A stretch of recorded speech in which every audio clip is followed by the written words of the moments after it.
Welcome, everyone. Thank you for listening to my second podcast in this series on retirement and investments.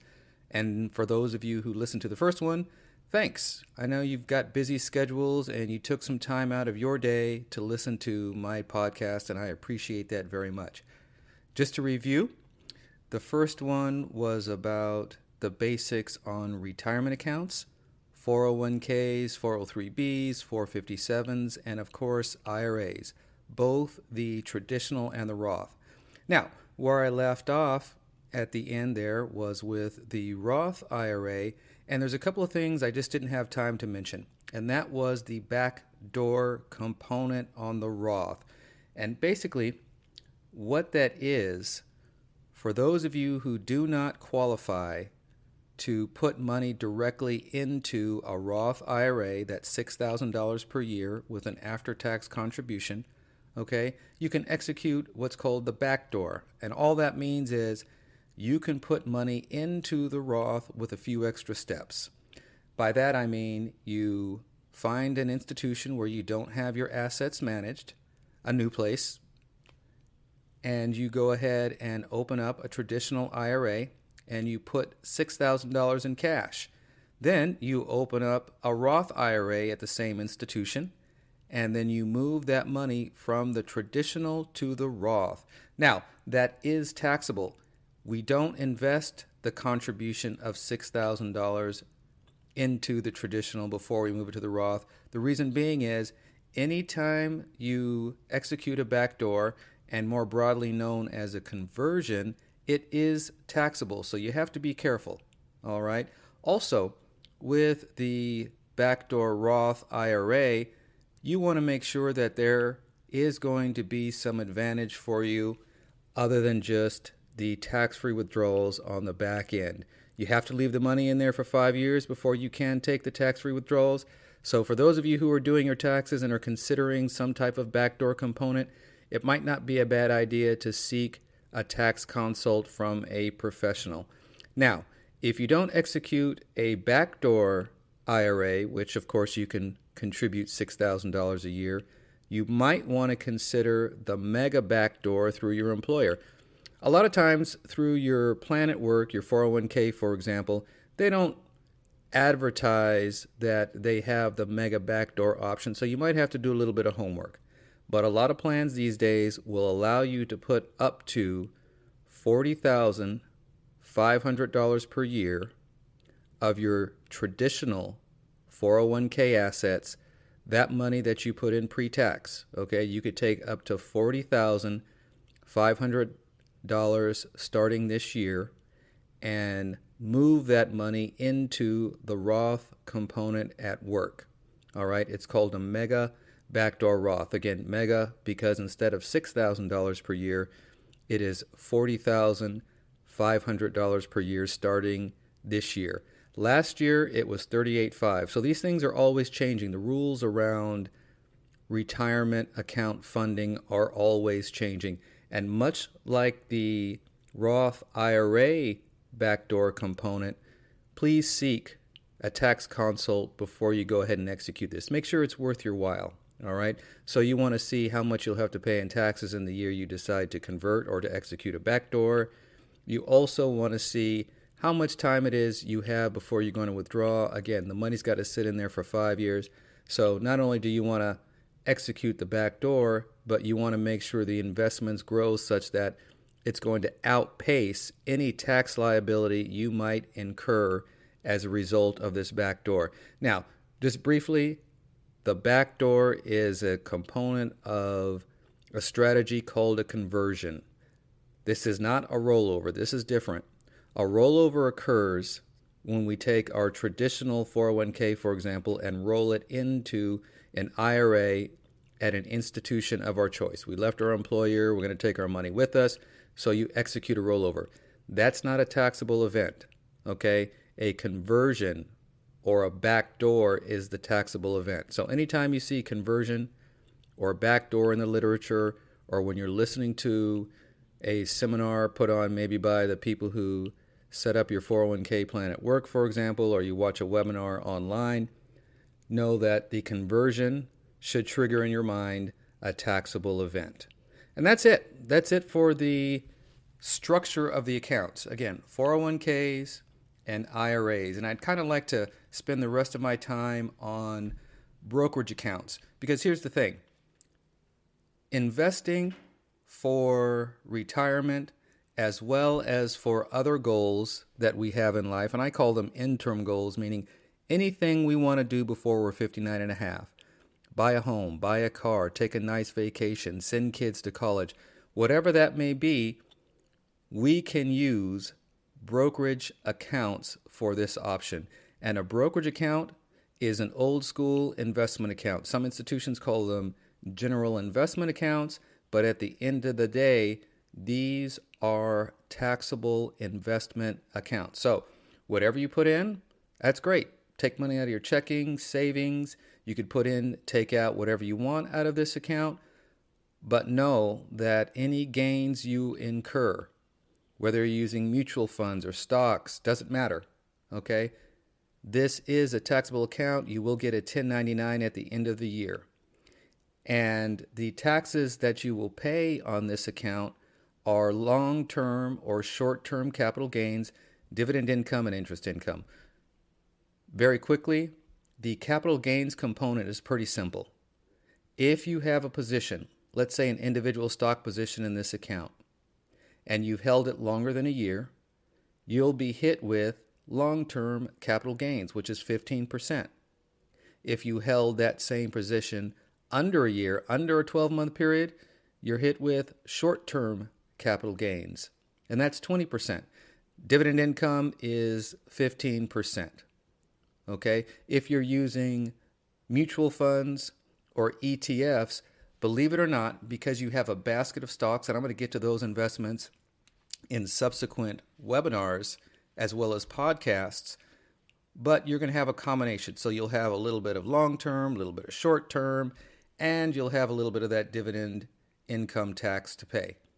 Now, we can minimize the tax liability in our brokerage account by choosing funds or individual stock positions, but let's just focus on funds for a second. Individual mutual funds or exchange-traded funds with what's called a very low turnover ratio. Again, I'll stress that phrase, turnover ratio. What that means is the money managers on your fund are not doing a lot of buying and selling in any calendar year, which triggers the capital gains component. So if they're not buying and selling a lot of stocks, you'll have gains, but minimal tax liability. And for those of you who like to do some research, you can Google the turnover ratio on the fund you're looking to invest in. All right. And it's stated in percentages, as many things are in the investment world. So if you find a fund, for example, that has a 35% turnover ratio, that means that the money managers who run the fund have turned over, bought and sold at least 35% of the assets within the fund. That's going to trigger a higher tax liability. Quickly, on index funds where the fund invests whatever's in the index only, the tax liability is going to be low, or the turnover ratio is going to be low because the indices don't change that much. So you can pick and choose. Please go after performance. You want to find the fund that fits your risk profile, meaning basically what you can stomach at the end of the day. We don't want you losing sleep over investments. We don't want you worried about the investment choice that you have made.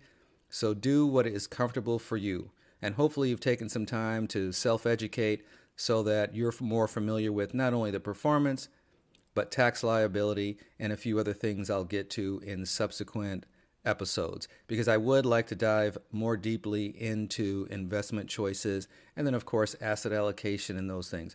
But basically, we've got, again, just to review, we've got retirement accounts, money we can't touch till we're 59 and a half, 401ks, IRAs, and we have the brokerage account. Now, one of the things about the brokerage account as well, me personally, I like to see people set up a time frame before they make an investment. Meaning, look, you could put in or take out whatever you want with these accounts. Yes, you will be hit with taxes. That's just the way it goes. But when we establish a time frame, that will allow you to narrow the number of choices out there in the marketplace for yourself. So for example, if you're saving to buy a home, okay, and you know you're not going to buy the house for the next 3 to 5 years, well, you can temper your approach or choose the right investment to help you achieve that goal of buying a home in a 3 to 5 year window. That probably means you're not going to be super aggressive with your resources, all right? Index fund growth. You're just going after averages in the market. Set it and forget it. Again, index funds invest just what's in an index. The S&P 500, the Russell 2000, the NASDAQ 100, so on and so forth. Most platforms these days offer a myriad of choices in and around index fund investing. But it is crucial that you view these investments through the lens of your time frame in brokerage accounts. Now, if you're using stocks, it's kind of the same thing, but I'm going to assume if you are investing in stocks, you've got a little bit of experience. At least I hope you do. We just don't want to throw money at the market and assume that the investment will grow over time. All right. Stock picking is a little bit different flavor of investing. It takes a little more time. It takes a little more knowledge. So ask yourself, how long do I have to invest? Again, that time frame. And also ask yourself, how much time do I want to spend on my investments? If you like it and you're going to spend more time, wonderful.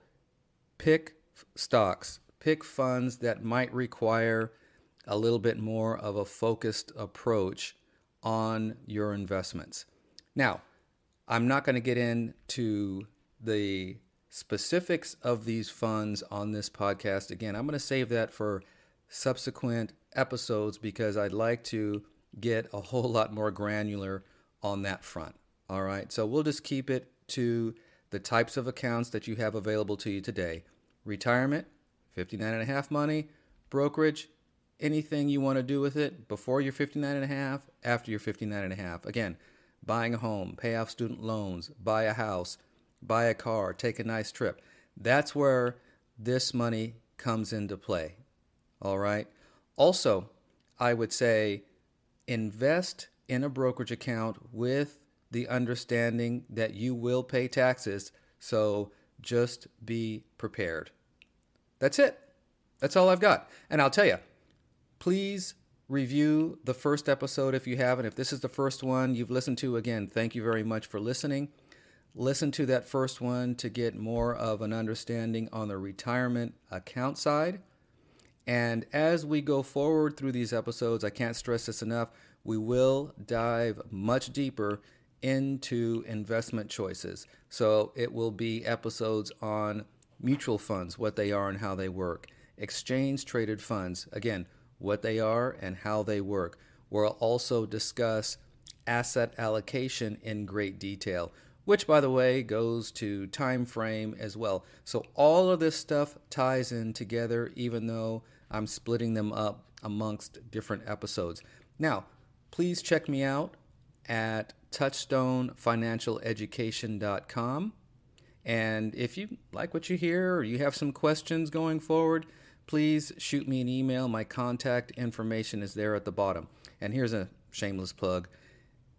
If you have some specific questions in and around anything that you are doing for retirement or investing in general, you can send me an email and we can set up individual coaching sessions. Like I stated in my first podcast, I'm not here to manage money. This is an objective third-party look at what you're doing or providing you education around what you're doing. This is all about you for you.